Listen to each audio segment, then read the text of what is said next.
તમે ક્યારે એવું સાંભળ્યું છે કે ઘેટા ચરાવતો એક ગોવાળિયો 7 સમંદર પાર કોઈ દેશનો મહારાજા બની જાય? સાંભળવામાં ગપગોળા લાગે ને, પણ આ વાત કંઈ જેવી તેવી નથી. આ વાત છે એક એવા જુવાનની જેણે પોતાની હિંમત અને નસીબના જોરે આખી દુનિયાને હચમચાવી દીધી. ઘણા સમય પહેલાની આ વાત છે. એક નાનકડા ગામમાં કાનો નામનો એક છોકરો રહેતો હતો. કાનો એટલે સાવ ભોળો, પણ બુદ્ધિમાં એટલો ચતુર કે ગામના મુખી પણ એની સલાહ લેવા આવે. એના બાપા ગરીબ ભરવાડ. સવાર પડે ને કાનો હાથમાં લાકડી લઈ ખભે કામડો નાખીને ઘેટા બકરાનું ટોળું લઈને સેમમાં નીકળી પડે. કાનાની લાકડીનો ફટકારો પડે એટલે ગમે એવું આડું અવડું ઘેટું પણ સીધું દોર થઈ જાય. એક દિવસની વાત છે. આકરો ઉનાળો તપતો હતો. સીમમાં બધે લૂ વાતી હતી. કાનાએ વિચાર્યું કે આ તડકામાં ઘેટા બિચારા તરસ્યા થશે, એટલે એ એમને લઈને ગામના પાદરે આવેલા એક ઘટાદાર વડલા નીચે પહોંચ્યો. વડલો તો જાણે આખા ગામની છત્રી. કાનાએ બપોરે પોટલામાંથી જુવારનો રોટલો અને ડુંગળી કાઢીને ધરાઈને ખાધા. પછી માટીના કુંજામાંથી ઠંડુ પાણી પીધું અને વડલાની એક વડવાઈના ટેકે લંબાવ્યું. જેવી એની આંખ મીચાઈ કે તરત જ એને એક અચરજભર્યું સપનું આવ્યું કે જે એણે જિંદગીમાં ક્યારેય જોયું નહોતું. સપનામાં એણે જોયું કે એ કોઈ અજાણ્યા દેશમાં છે જ્યાં પથ્થરો પણ સોનાના છે. એણે માથે હીરાજડિત મુગટ પહેર્યો છે અને લાખો સૈનિકો એને સલામી આપી રહ્યા છે. અચાનક એની નજર એક સુંદર રાજકુંવરી ઉપર પડી જે એની તરફ સ્મિત કરી રહી હતી. બરાબર એ જ સમયે એકાએક જોરદાર પવન ફૂંકાયો અને કાનાની આંખ ખુલી ગઈ. કાનો ઝબકીને જાગ્યો. એણે આજુબાજુ જોયું તો ત્યાં કોઈ રાજમહેલ નહોતો, માત્ર એના ઘેટા બે કરતા ચરતા હતા. પણ કાનાના મનમાં પેલું સપનું જાણે કોતરાઈ ગયું હતું. એને થયું, અરે આ વળી કેવું સપનું? શું મારા જેવો ગરીબ ભરવાડ ક્યારેય રાજા બની શકે? કે પછી આ ભગવાનનો કોઈ સંકેત હશે? કાનો વિચારમાં ને વિચારમાં ઘરે ગયો. એના મા બાપને આ વાત કરી, પણ મા બાપે તો હસીને કાઢી નાખી. પણ કાનાનું મન તો હવે પેલી અજાણી દિશામાં દોડવા લાગ્યું હતું. સપનું તો બધાઈને આવે, પણ સપનાની પાછળ પાગલ થઈને ઘરબાર છોડી દે એવો મરદ તો કોઈક જ હોય. આપણા કાનાના મનમાં તો પેલો સોનાનો દેશ અને કુંવરી એવા વસી ગયા હતા કે એને હવે રોટલામાંય સ્વાદ નહોતો આવતો અને ઘેટા ચરાવવામાં મન નહોતું લાગતું. દિવસોના દિવસો વીતતા ગયા. કાનો રોજ સવારે સીમમાં જાય, પણ એની નજર આકાશમાં ઉડતા પક્ષીઓ તરફ રહેતી. એને થતું, આ પક્ષીઓ તો પાંખો ફફડાવીને ગમે ત્યાં વયા જાય, મારે ક્યાં સુધી આ મેદાનમાં જ પડ્યું રહેવું? એક રાતે કાનાને ઊંઘ ન આવી. એણે મનોમન નક્કી કરી લીધું કે બાપુ ભલે ખીજાય અને માં ભલે રોવે, પણ મારે તો આ સપનાનો ભેદ ઉકેલવો જ છે. આ ગરીબીમાં સબળવા કરતા નસીબ અજમાવવું શું ખોટું? મોડી રાતનો સમય હતો. ગામ આખું ઘસઘસાટ ઊંઘતું હતું. ક્યાં કૂતરાનો ભસવાનો અવાજ આવતો હતો. કાનાએ ધીમેથી ખાટલામાંથી ઊભા થઈને એક જૂની થેલીમાં 2 જોડ કપડાં, મારા હાથના બનાવેલા સુખડીના 4-5 બટકા અને પાણીની મસક ભરી લીધી. એણે મા બાપના ચરણ સ્પર્શ કર્યા, પણ એમણે જગાડ્યા નહીં. કારણ કે એ જાણતો હતો કે જો એ જાગી જશે તો એને ક્યારેય જવા નહીં દે. હે પ્રભુ, તારા ભરોસે આ ડગલું માંડું છું, તું મારી લાજ રાખજે. એમ બોલીને કાનો અંધારામાં ગામનું પાદર વટાવી ગયો. ઠંડો પવન વાતો હતો અને રસ્તો અજાણ્યો હતો. કાનાને ખબર નહોતી કે સ્પેન ક્યાં આવ્યું, કે સોનાનો દેશ ક્યાં છે, પણ એનું મન એને પશ્ચિમ દિશા તરફ દોરી જતું હતું. ચાલતા ચાલતા સવાર પડી, બપોર થઈ અને ફરી પાછી સાંજ પડી. કાનાના પગના તળિયામાં ફોલા પડવા માંડ્યા, પણ એની હિંમત અડીખમ હતી. ત્રીજા દિવસે ચાલતા ચાલતા કાનો એક એવા જંગલમાં પહોંચ્યો જ્યાં સૂરજનું કિરણ પણ માન ધરતીને અડતું હતું. ચારે બાજુ કાંટાળા ઝાખરા અને હિંસક જાનવરોની ત્રાળ સંભળાતી હતી. અચાનક કાનાને દૂર ક્યાંક મસાલનો પ્રકાશ દેખાયો. એને થયું કે કોઈ વટેમાર્ગું હશે, પણ નજીક જઈને જોયું તો એની આંખો ફાટી ગઈ. ત્યાં તો પહાડની એક બખોલમાં 10-12 કદાવર માણસો બેઠા હતા. એમના હાથમાં ખુલ્લી તલવારો હતી અને સામે સોના ચાંદીના દાગીનાના ઢગલા પડ્યા હતા. કાનો સમજી ગયો કે આ તો ખતરનાક લૂંટારાઓની ટોળી છે. એ પાછો વળવા ગયો. ત્યાં જ એક સૂકું પાંદડું એના પગ નીચે ચગદાઈ ગયું. કળકળ કરતો અવાજ આવ્યો અને લૂંટારાઓના કાન સરવા થયા કે કોણ છે ત્યાં. એવી એક ગર્જના સંભળાઈ અને 2 લૂંટારા તલવાર લઈને કાના તરફ દોડ્યા. કાનાનું હૈયું જોરથી ધડકવા લાગ્યું. જ્યારે મોત સામે ઊભું હોય ને ત્યારે માણસની બુદ્ધિ કસાઈ છે. કાનો ગભરાયો તો ખરો, પણ એણે મનોમન નક્કી કરી લીધું કે જો ભાગવા જઈશ તો આ લૂંટારા તીરથી વીંધી નાખશે. એના કરતા તો હિંમતથી સામનો કરવો ભલો. પેલા 2 કદાવર લૂંટારા કાનાને પકડીને સરદાર પાસે લઈ ગયા. સરદારની આંખો લાલચોળ હતી, જાણે હમણાં જ કાનાને કાચો ચાવી જશે. સરદારે ત્રાળ પાડી, એલા એ છોકરા, તું અહીં શું કરવા ભટકે છે? તું રાજનો જાસૂસ છે કે લૂંટવા આવ્યો છે? કાનો તરત જ 2 હાથ જોડીને બોલ્યો, અરે ના બાપા ના, હું તો એક ગરીબ ભરવાડનો દીકરો છું. ગામડેથી નીકળો છું નસીબ અજમાવવા. રસ્તો ભૂલી ગયો ને તમારી મસાલ જોઈને અહીં આવી ચડ્યો. મને જવા દ્યો, મારે તો બહુ દૂર દેશ જવું છે. કાનાની વાતો સાંભળીને લૂંટારાઓ ખડખડાટ હસી પડ્યા. સરદાર કહે કે ઠીક છે, તું જાસૂસ નથી લાગતો, પણ આજની રાત તારે અહીં જ રહેવું પડશે. સવાર પડે એટલે તારા રસ્તે નીકળજે. કાનો તો ખૂણામાં બેસી ગયો. લૂંટારાઓ લૂંટની વાતો કરવા લાગ્યા. નશામાં ને નશામાં એ લોકો એવી વાતો કરવા માંડ્યા કે કાનાના કાન ચમકા. એક લૂંટારો બોલ્યો, અરે ભાઈઓ, આજે તો આપણે જાદુગરણીના ખજાનામાંથી કેવી ગજબ વસ્તુઓ લાવ્યા છીએ. આ જુઓ જાદુઈ ગજવું. આને ગમે એટલું ખર્ચો તો એમાંથી સોના મોરો ખૂટે જ નહીં. બીજો લૂંટારો એક વિચિત્ર ટોપી બતાવતા બોલ્યો, અરે આ જુઓ જાદુઈ ટોપી. આને માથે પહેરીને ફેરવો એટલે ધાયરું નિશાન લાગે અને બંદૂકની ગોળીઓ પણ તમને અડી ન શકે. ત્રીજો લૂંટારો પોતાની તલવાર હવામાં વીંચતા કહેવા લાગ્યો, આ તલવાર કાંઈ જેવી તેવી નથી.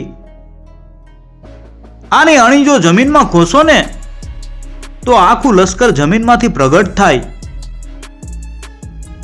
અને ચોથો તો ચંપલ બતાવતા નાચવા લાગ્યો, અરે આ ચંપલ પહેરો એટલે પક્ષીની જેમ હવામાં ઉડીને દુનિયાના ગમે તે ખૂણે પલકવારમાં પહોંચી જવાય. મોડી રાત થઈ અને બધા લૂંટારા ઘસઘસાટ ઊંઘી ગયા. કાનાને થયું આ તો ઈશ્વરે મોકલેલી તક છે. એણે ધીરે રહીને પથારીમાંથી ઊભા થઈ પેલા ચારેય જાદુઈ સામાન પોટલામાં લીધા એ ચંપલ પગમાં પહેરીને મનમાં બોલ્યો, એ પવન પાવડી, મને મારા સપનાના દેશ સ્પેનમાં લઈ જા.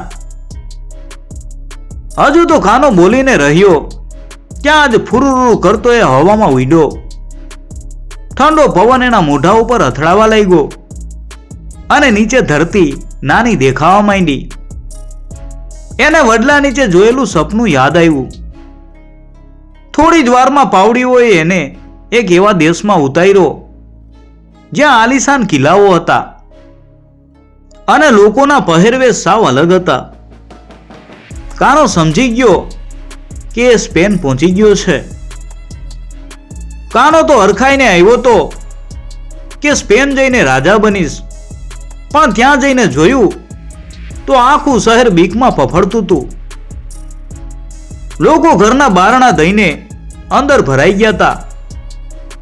કાનાને થયું કે નસીબ અજમાવવા આવ્યો છું તો લાઈ જરા પૂછપરછ તો કરું કે આ દેશમાં કકડાટ શેનો છે. કાનાએ એક વટેમાર્ગુને રોક્યો અને ગુજરાતી લેકામાં પૂછ્યું, એલા ભાઈ, તમારા દેશમાં બધા મોઢા પાડીને કેમ બેઠા છો?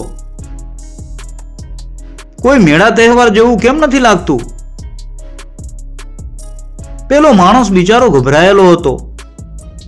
એણે માન સમજાવ્યું કે પડોશના દેશનો એક ક્રૂર રાજા 20,000નું લશ્કર લઈને ચડી આવ્યો છે. એણે સ્પેનના રાજાને ધમકી આપી છે કે જો કાલે સવાર સુધીમાં શરણાગતિ નહીં સ્વીકારો તો આખું શહેર તહસ નહસ કરી નાખીશ. કાનાના કાન ચમકા. એને થયું કે આ તો ઈશ્વરે આપેલો મોકો છે. એ સીધો પહોંચ્યો રાજમહેલના દરવાજે. ચોકીદારોએ એને જોયો તો ખભે કામળો, પગમાં પાવડીઓ અને પોટલું. એ લોકો હસવા લાગ્યા. એલા આ ભરવાડ ક્યાંથી આવ્યો? ભાગ અહીંથી. પણ કાનાએ હિંમતથી જવાબ આપ્યો કે બાપા હસોમાં, તમારા રાજાને જઈને કહો કે ગુજરાતનો એક જુવાન આવ્યો છે જે 20,000ની ફોજને એકલો પહોંચી વળશે. રાજા પાસે સમાચાર ગયા. રાજા તો બિચારો હારીને બેઠો હતો. એને થયું કે ડૂબતો માણસ તણખલું પકડે, લાયા છોકરાને મળવા તો દઉં. કાનો અંદર ગયો. રાજાના સિંહાસન પાસે જ એક રૂપના અંબાર જેવી રાજકુંવરી ઊભી હતી. કાનાની આંખો ફાટી ગઈ. આ તો એ જ છોકરી હતી જે એને સપનામાં દેખાઈ હતી. રાજાએ નિશાસો નાખીને કહ્યું કે બેટા, તારી હિંમત તો વખાણવા જેવી છે, પણ દુશ્મન પાસે તો હાથી, ઘોડા અને તોપો છે. તું એકલો લાકડી લઈને શું કરીશ? કાનો મલકાયો અને બોલ્યો, મહારાજ, તમે બસ મને એક ઘોડો આપો અને કાલ સવારે મેદાનમાં મને લડવાની રજા આપો, પછી જુઓ મારો પરચો. રાજાને કાનાની આંખોમાં એવું તેજ દેખાયું કે એમણે હા પાડી દીધી.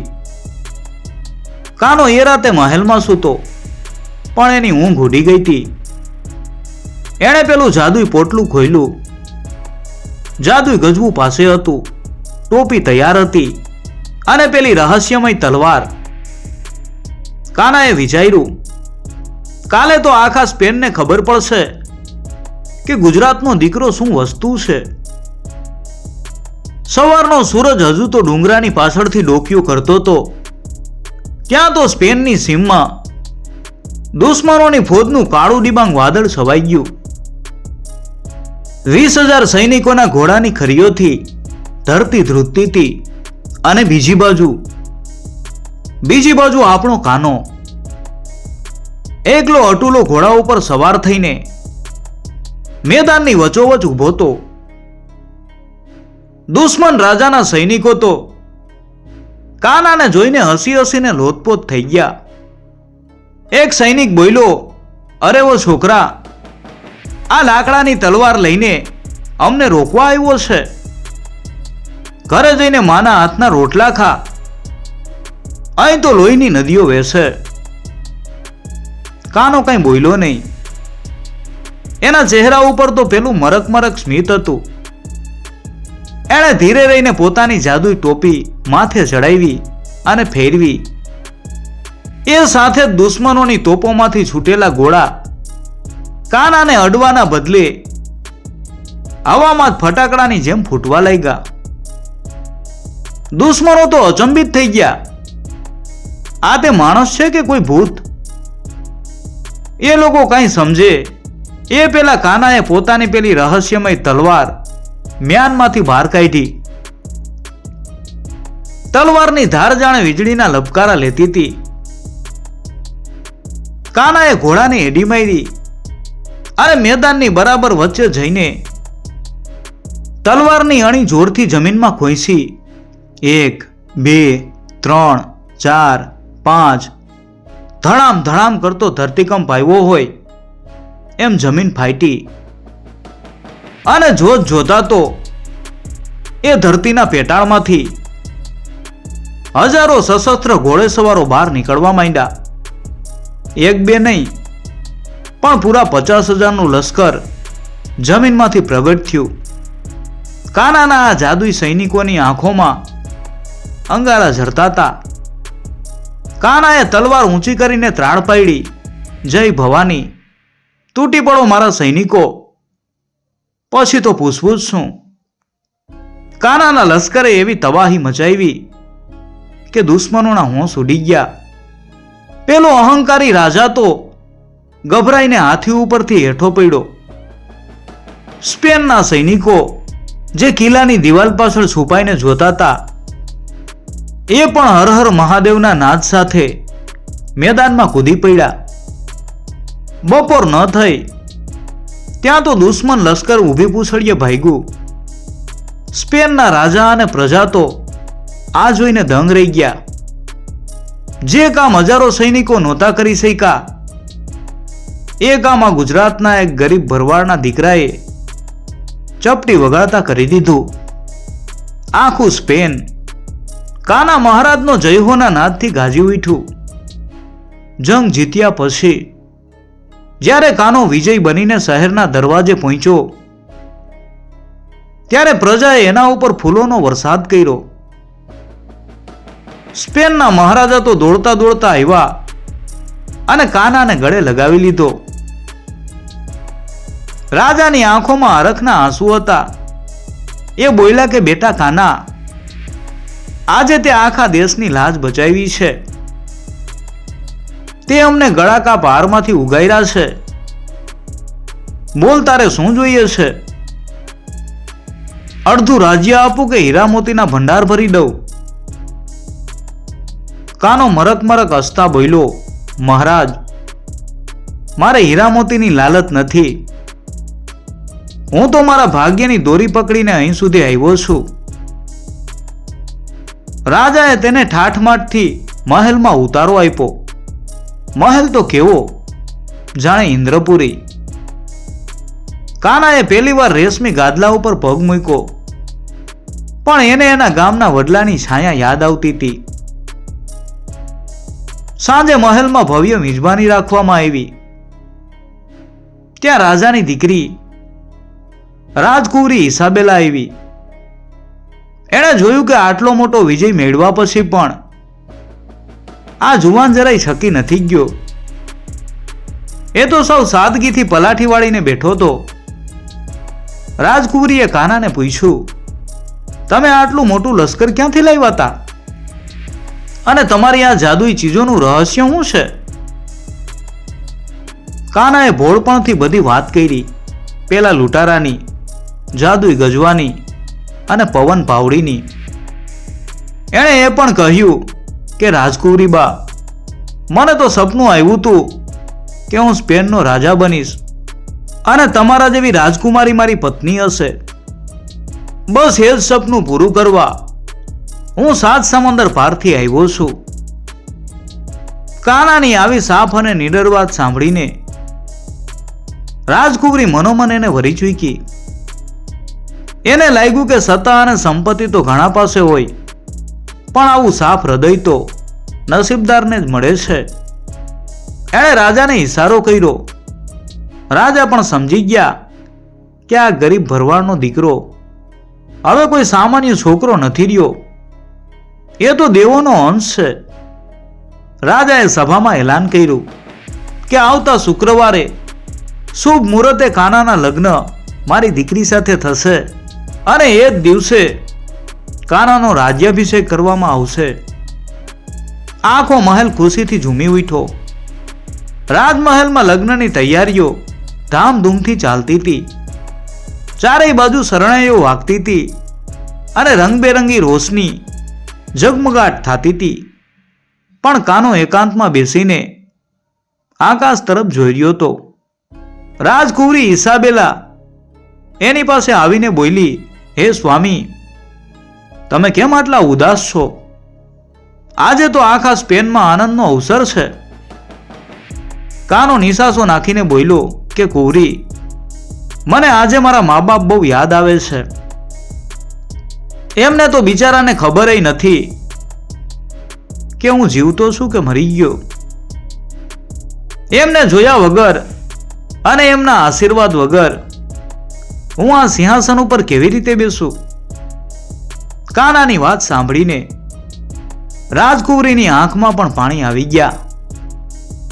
એણે રાજાને વાત કરી એટલે રાજા કહે કે બેટા, અત્યારે તો કોઈ વહાણ ગુજરાત પહોંચી શકે એમ નથી. મહિનાઓ નીકળી જાય. પણ કાનો તો પાવરતો હતો. એણે વિચાર્યું કે મારી પાસે પવન પાવડી છે, પણ એમાં તો એક જ માણસ જવાય. એટલે એણે રાજાના સૌથી કુશળ સુથારને બોલાવ્યો અને કહ્યું, તમે એક મોટો લાકડાનો રથ બનાવો જેમાં 10 જણા બેસી શકે. સુથારે તો રાતોરાત સુંદર રથ તૈયાર કરી દીધો. કાનાએ એ રથના ચારેય પૈડા ઉપર પોતાની પવન પાવડીઓ અને જાદુઈ શક્તિનો ઉપયોગ કર્યો. જોતામાં તો એ રથ હવામાં ઉડવા માંડ્યો. કાનો પેલા ઉડતા રથમાં બેસીને સીધો પહોંચ્યો પોતાના ગામના પાદરે. ગામમાં તો દેકારો બોલી ગયો. લોકો કહે, આ આકાશમાંથી વિમાન જેવું શું ઉતરે છે? રથ નીચે ઉતરો અને એમાંથી રેશમી કપડાં પહેરીને કાનો બહાર નીકળો. એના મા બાપ તો એને ઓળખી જ ન શક્યા. પણ જ્યારે કાનો એમના પગમાં પડ્યો અને બોલ્યો કે બાપા, હું તમારો કાનો, ત્યારે મા બાપની આંખમાંથી શ્રાવણ ભાદરવો વહેવા માંડ્યો. કાનાએ ગામના લોકોને સોનામોરો વહેંચી અને મા બાપને માનપાન સાથે પેલા ઉડતા રથમાં બેસાડ્યા. આખું ગામ જોતું રહી ગયું અને કાનો પોતાના મા બાપને લઈને આકાશ માર્ગે પાછો સ્પેન પહોંચ્યો. જ્યારે ગરીબ ભરવાડ અને ભરવાડણ સ્પેનના રાજમહેલમાં ઉતર્યા ત્યારે રાજા પોતે એમનું સ્વાગત કરવા સામા આવ્યા. કાનાના હૈયામાં હવે શાંતિ થઈ. શુભ મુહૂર્ત આવ્યું અને આખા સ્પેન દેશમાં મંગળ ગીતો ગવાવા માંડ્યા. કાનાનો રાજ્યાભિષેક શરૂ થયો. પંડિતોએ મંત્રોચ્ચાર કર્યા અને વૃદ્ધ રાજાએ પોતાના હાથે હીરાજડિત મુકટ કાનાના માથે મૂક્યો. કાનો હવે મહારાજા કાનો બની ગયો હતો. જ્યારે એ સિંહાસન ઉપર બેઠો ત્યારે એની એક બાજુ એની સુંદર પત્ની ઈસાબેલા અને બીજી બાજુ એના ગરીબ મા બાપ બેઠા હતા. આખો દરબાર કાના મહારાજનો જયહોના નાદથી ગાજી ઉઠ્યો. પણ રાજગાદી સંભાળતા જ કાનાને પેલા લૂંટારાઓ યાદ આવ્યા. એને થયું કે જો પેલા લૂંટારાઓની જાદુઈ શક્તિઓ મને ન મળી હોત તો આજે હું આ સિંહાસન સુધી ન પહોંચ્યો હોત. ભલે એ લોકોએ ચોરી કરી હતી, પણ મારા નસીબના દ્વાર તો એમનાથી જ ખુલ્યા છે. કાનાએ તરત જ પોતાના સૈનિકોને પેલા જંગલમાં મોકલા અને લૂંટારાઓની આખી ટોળકીને માનભેર બોલાવી. લૂંટારાઓ તો ફફડતા આવ્યા. એમને થયું કે હવે ચોરીના ગુનામાં આપણને ફાંસી મળશે. પણ કાનાએ સિંહાસન ઉપરથી ઉતરીને એમની પાસે જઈને કહ્યું કે ભાઈઓ, ગભરાશો નહીં, હું એ જ છોકરો છું જે તમારી જાદુઈ વસ્તુઓ લઈને ભાગ્યો હતો. એ વસ્તુઓ મેં મારા સ્વાર્થ માટે નહીં, પણ એક દેશને બચાવવા માટે વાપરી છે. આજે મારે તમારો ઉપકાર માનવો છે. કાનાએ એ લૂંટારાઓને સમજાવ્યું કે લૂંટફાટમાં કાંઈ લેવાનું નથી, એમાં માત્ર પાપ અને બીક જ મળે. કાનાએ એ બધા લૂંટારાઓને માફી આપી અને એમને પોતાના લશ્કરમાં સારા હોદ્દા આપ્યા. લૂંટારાઓ પણ કાનાની આવી ઉદારતા જોઈને એ લોકો પીગળી ગયા અને હંમેશા માટે લૂંટફાટ છોડીને વફાદાર સૈનિકો બની ગયા. કાનાએ પેલા જાદુઈ ગજવામાંથી સોનામોરો કાઢીને આખા રાજ્યના ગરીબોમાં વહેંચી દીધી, જેથી કોઈને ક્યારેય ચોરી કરવાની જરૂર જ ન પડે. આ વાર્તા આપણને શીખવે છે કે માણસ ગમે એટલી ગરીબાઈમાં જન્મે, પણ જો એના મનમાં હિંમત હોય અને નસીબ ઉપર વિશ્વાસ હોય તો એ પહાડ પણ હલાવી શકે છે. સાચો વિજેતા એ જ છે જે સફળતાના શિખરે પહોંચ્યા પછી પણ પોતાના મૂળ અને ઉપકાર કરનારાઓને ક્યારેય ભૂલતો નથી.